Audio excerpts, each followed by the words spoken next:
Hey guys, it's James Adair from Sierra Pacific Mortgage and the PDX Home Loan team. Some exciting things are kind of developing in the financial markets. A lot of it has to do with what's going on politically and how I just wanted to bring some data to you on how this is influencing mortgage pricing specifically. I'm going to show you this bond chart. This is the Fannie Mae 30-year 3.5% bond coupon, and the more people are paying for that 3.5% return, the lower rates need to be to support that. So every day Fannie Mae is selling bonds, and whatever the market is giving them, they're turning around and filling those orders with mortgages. So the more people are paying them, the less they need to accept on the mortgage side to be the counterparty for that. Hopefully that makes sense. And when these each one of these little sticks is a day in the market, when this goes up, rates improve. And you can see that there's these trends that develop, and we've been trending upwards, and then this is today, and we broke out of the trend today. So we're in some really high levels. We haven't been this high since the election, since this is the best mortgage bond pricing we've seen in about 7 months.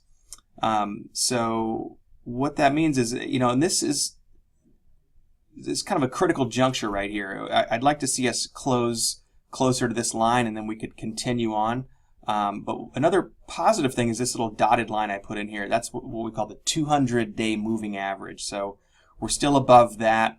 The fact that we jumped up above it last week and have stayed above it, we're kind of levitating up here, is good. It's actually, I think, a good locking opportunity for my clients. Most of my clients who are closing this month are all locked.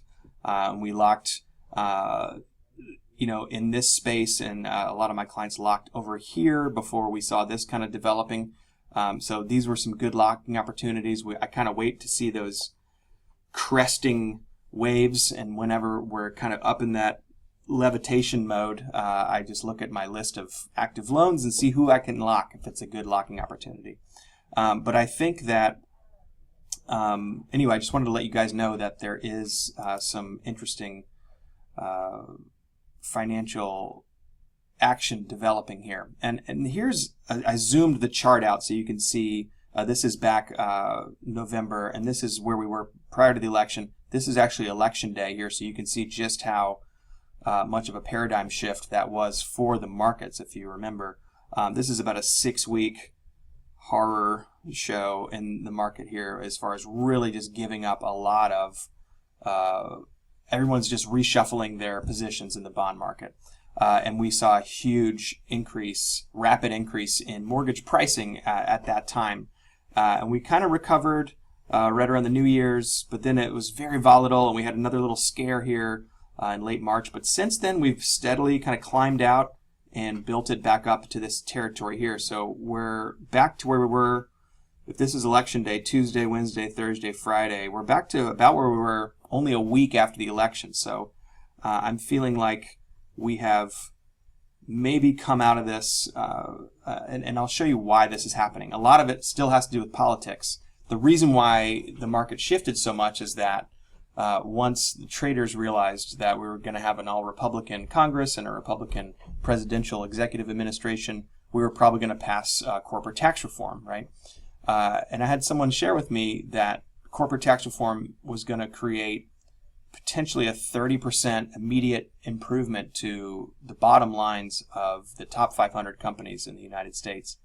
And if that's true, then the price of the stocks was undervalued. So everyone jumped in on those stocks after the election, and that's why we saw what we call the Trump rally. But now the politics are looking a lot more muddy, muddled. Clearly, today's the day that Comey's testifying, and that's got the market's attention.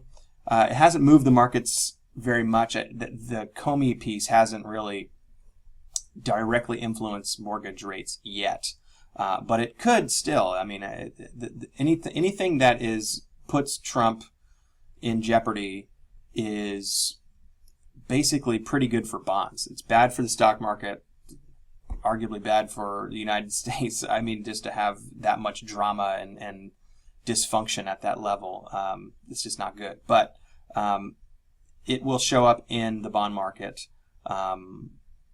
as improved mortgage rates probably. And I think we're going to see, so we're seeing the corporate tax reform is in question. I think that's what really is driving recent improvements. The jobs data for the month of May and then revised data for April was revised lower, is below expectations. That is good for bonds actually, because what that means is that we're not seeing any inflation, and inflation makes bonds more valuable. Or excuse me, lack of inflation makes bonds more valuable. Inflation makes bonds less valuable. Sorry for that. I think the Fed still has an opportunity to bump the Fed rate up a quarter next week. A lot of people think that they're going to do that. I think that's good. They need to take every opportunity they can to bump that up because I do think they're going to need to pull it back. I mean, the more they can put into the system is just more ammunition for them to pull it back out later if we fall on another recession, which some people are starting to think, we may be heading into 2 quarters of economic shrinkage in the stock market and in the job market. We may see a recession here at the end of 2017. Again, that's pretty good for mortgage bonds. So here's what I'm seeing. I mean, we're heading into a territory where a lot of refinance activity is probably going to start making a lot more sense. Conforming 30-year fixed rates for top credit, good down payment, those kinds of scenarios, we're seeing at or below 4% on a 30-year fixed. FHA is right around 3.5 to 3.625. Jumbo rates have been very aggressive lately, hovering right around 4. And I think, again, the Fed still seems likely to bump that Fed rate, which generally, when they do that, is good for mortgage rates. A lot of people have that misconstrued because they hear like a radio story on NPR or see a headline on the internet or something. It says Fed to increase rates, and they just think, oh, rates are going up. But the only rate that they can control is what's called the Fed funds rate, which is very short term. It's the rate that banks charge each other for one-day loans.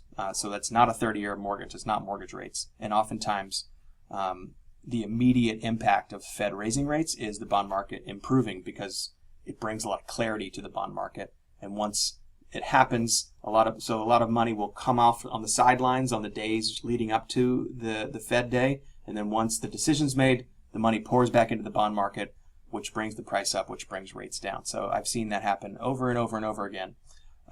So keep your eyes on that. And call me with any questions. I do think if you're sitting on an interest rate at 4.25 or above, or have a loan with mortgage insurance, you probably have a lot more equity than you realize. This is starting to get to that time where refinancing might start to make a lot of sense for a lot more people. So don't hesitate to give us a call. 503-957-8315 is a good way to get a hold of me. And of course, you can email me anytime at james@pdxhomeloan.com. All right, take it easy.